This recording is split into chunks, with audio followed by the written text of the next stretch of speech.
জীবনের তিনটি মন্ত্র। এক, অতি আনন্দে কাউকে কথা দিও না। দুই, রাগের সময় উত্তর দিও না। তিন, দুঃখের সময় নির্ণয় করো না। যখন কারোর সাথে প্রতিদিন কথা বলার অভ্যাস হয়ে যায়, ঝগড়া করলেও ভালো লাগে, তবু একটা দিন কথা না বললে খুব কষ্ট হয়।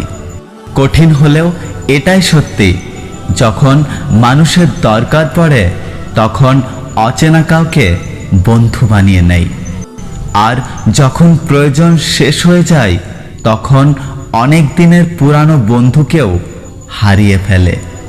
3000 টাকার গিফট দিয়ে হয়তো গার্লফ্রেন্ডকে খুশি করতে পারবেন না, কিন্তু 30 টাকা দিয়ে পথের শিশুকে কিছু খাইয়ে দেখুন। খুশি কাকে বলে নিজের চোখেই দেখতে পাবেন।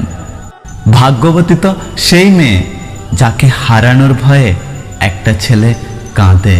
সত্যি কথা বলতে কি, রাগ সেই করে যার ভেতরে ভালোবাসা বেশি থাকে। আমি কখনো কাউকে মন থেকে সরিয়ে দিইনি। যার মন ভরে গেছে সে নিজের থেকেই সরে গেছে। ধনী আর গরিবের মধ্যে একটাই পার্থক্য, ধনীরা খাবার হজম করার জন্য দৌড়য়, আর গরিবরা খাবার জোগাড় করার জন্য দৌড়য়।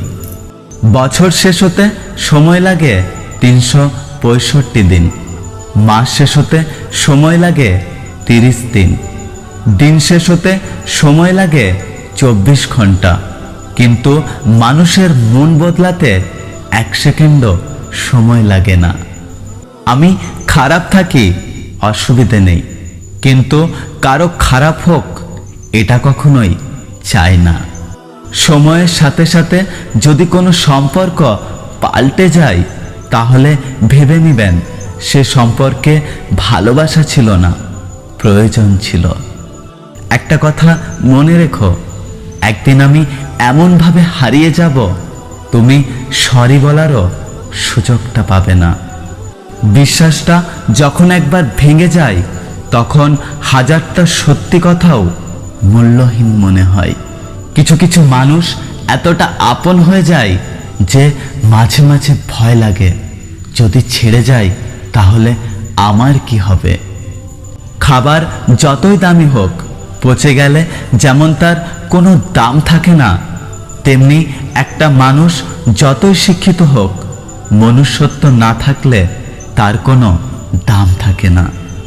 কোথাও গেলে বেশি দিন থাকতে নেই, তাতে সম্মান কমে যায়। করোনাকেই দেখুন না, মার্চ মাসে যে সম্মানটা পেত এখন কি আর সে সম্মানটা পাই? যদি ভিডিওটি ভালো লাগে ভিডিওটিতে একটি লাইক করবেন, কমেন্ট করে জানাবেন